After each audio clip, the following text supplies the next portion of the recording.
Hello, welcome to PROTRADE's Fantasy Mailbag. I am Lucas Ruprecht, joined today by Mark Kamal. We're here to answer some of your fantasy and non-fantasy questions. Really, any question you send has a pretty good chance of being answered, so keep them coming. Our first question today comes from PROTRADE user Kaiser Soze, who asks, does another Super Bowl for Brett Favre or Tom Brady make that quarterback the greatest of all time?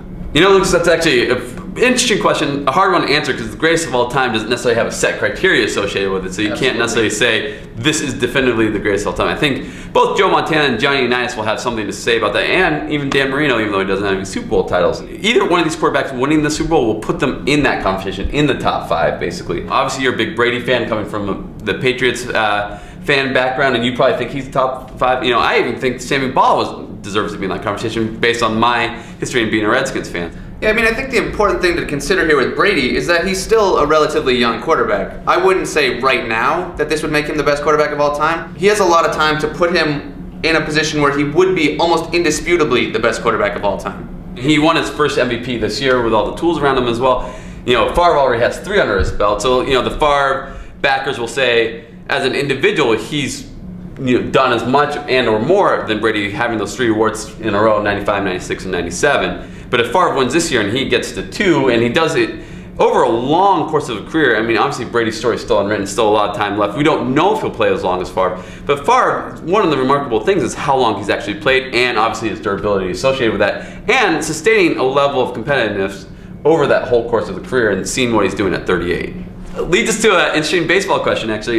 Dave Simon D asks, you know, the Orioles, what can they do to be competitive? Now that they don't have Miguel Tejada and no big name players there, is there anything they could do to become a respectable club again? Or is there anything in the rumor mill that says any interesting players will be playing there next year?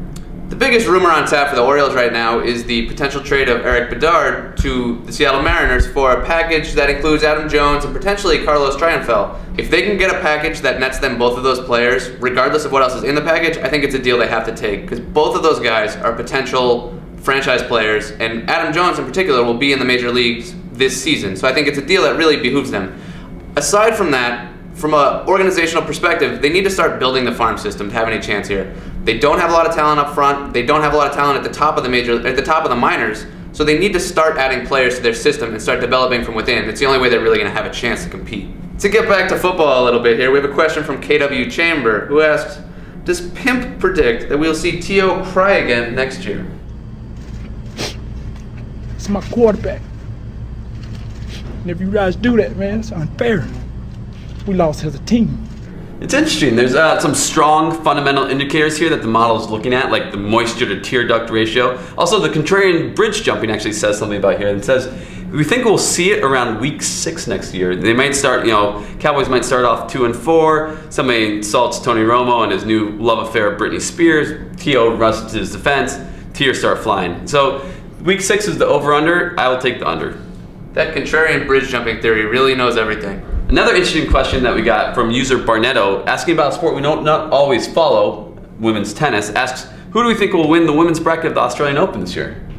You say women's tennis as though there's a men's tennis. I wasn't aware that existed. Yeah. Now, if you look at the odds, you see Justine, Anna, and the Williams sisters are the odds-on favorites to win this event. I think that's probably generally the case right now. But my personal favorite to win this event is Ana Ivanovic. She's a real up-and-comer. She's the 4th seed in this event. I think she's got a great chance to win it. What do you think, Mark? Yeah, you know, my personal favorite, always near and dear to my heart, Maria Sharapova.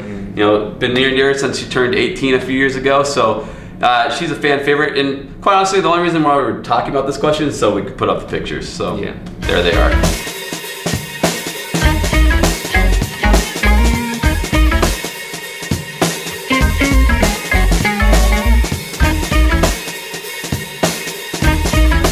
Moves us to our next question from Little Ziggy 3399, asks for the first time ever, when will we see NHL on PROTRADE? Lucas? Little Ziggy, it's really nice to hear from you, and hear for somebody asking for the NHL. I mean, we've been waiting for people to ask. We just hope that every post we put out there is really an invitation for somebody to ask for the NHL on PROTRADE.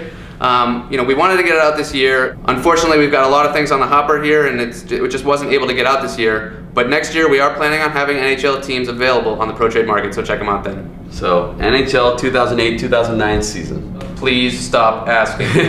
Please. That's it for the mailbag this week. Check in Thursday night for ProTrade's picks for the championship round of the playoffs.